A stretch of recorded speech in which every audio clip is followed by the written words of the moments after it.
Hey guys, welcome back to my channel. But if you're new here, well then welcome to Just Horrifying. If you guys love true crimes, don't mind an Aries speaking her mind, and of course don't take offense to any lewdness coming out of my mouth, well then I strongly suggest you subscribe to my channel. So in today's video, I'm going to be talking about a Halloween party that literally turned into a bloodbath. Video into the newsroom of a suspect in the Orinda Halloween party shooting trying to evade police. He's one of these 5 men arrested yesterday. Deputies describe the crime scene as a bloodbath after roughly 100 partygoers were caught in the crossfire of a rival gang shootout. Investigators tell KPIX5's Da Lin what led to the violence. Da? And Alan, they're still looking for more suspects, apparently. The sheriff would not say how many more suspects they're looking for in this case. Now, the sheriff says a lot of different people from the 2 gangs actually went to that Halloween party with guns and bad intention. And today, he also defended his department's handling of that case. 2 rival gangs and a wild shootout. There were numbers and numbers of casings all over the floor, countertops. The Contra Costa County Sheriff says 32 years on the job, he's never seen a crime scene like it. It was a bloodbath inside the home. Investigators say arguments between rival San Francisco and Marin City gangs started in the kitchen of this Orinda AirBnB rental.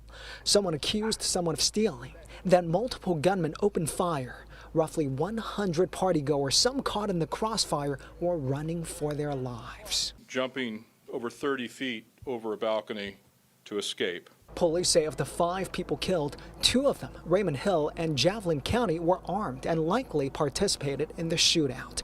Yesterday, detectives conducted police raids throughout the Bay Area and arrested 4 murder suspects. They released this footage of Shamron Mitchell jumping out of a 2nd-story window to try to run from the police. 2 other suspects, Jason Isles and Jaquez Sweeney, were basketball players that graduated from Tam and Drake High Schools in 2017. Police also arrested the party promoter, Devin Williamson, for being an accessory. The sheriff says many of these suspects have a violent history. The blame rests specifically on the individuals that carried guns into that party, pulled the trigger, and murdered someone. On October 31st, 2019, in the town of Orinda, California, roughly about 17 miles away from San Francisco, a woman rented an Airbnb for what was described as a family reunion. The house was located on the 100 block of Lucille Way and was surrounded by multi-million-dollar homes. Now, we all know that on Halloween night, most people are doing one of 2 things: either passing out candy to the trick-or-treaters or attending Halloween parties. In this case, there was no family reunion, and the Airbnb was advertised as a mansion Halloween house party on social media, which later the owner of the Airbnb would state that they were a bit skeptical of the one-night rental on Halloween night.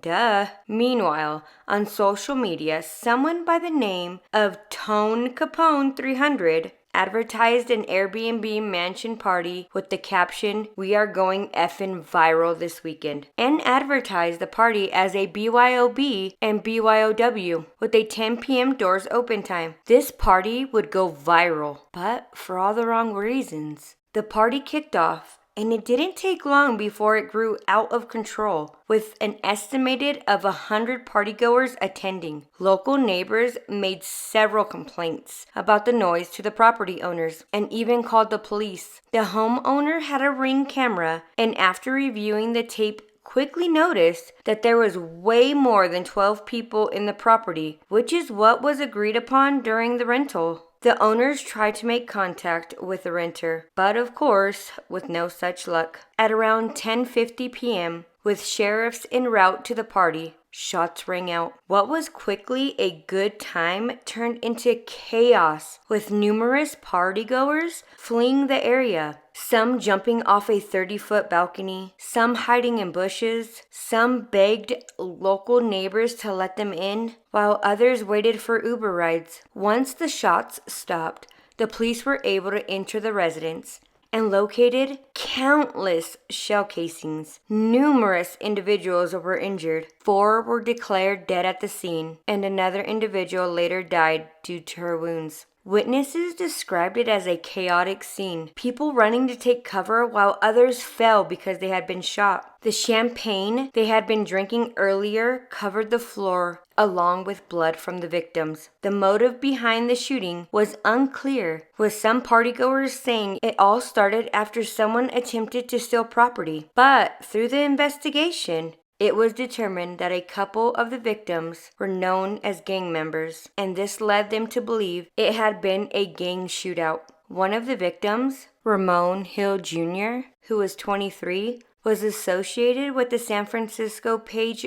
Street Gang, while another victim, Javan County, who was 29, was associated with the Marin City Jungle Gang. The other three victims, Tion Farley, who was 22, Omar Taylor, who was 24, and Oceana Tompkins, who was 19, were not listed as having any gang ties and were just at the wrong place at the wrong time. After the incident, police arrested 5 people in connection with the shooting. Some of the individuals were detained for other violations, but in what would come as a surprise to many, the prosecutors declined to file a case. Later, police arrested 2 other individuals on gun possession charges in connection with the Orinda Halloween shooting investigation. Police recovered a Glock 22 and a .40 caliber handgun with a laser scope. However, these individuals would only be charged with illegal possession of a weapon. As of right now, I'm not aware of anyone being charged with the murders. Alright, you guys, well, I hope you enjoyed this Halloween case, and until next time, bye.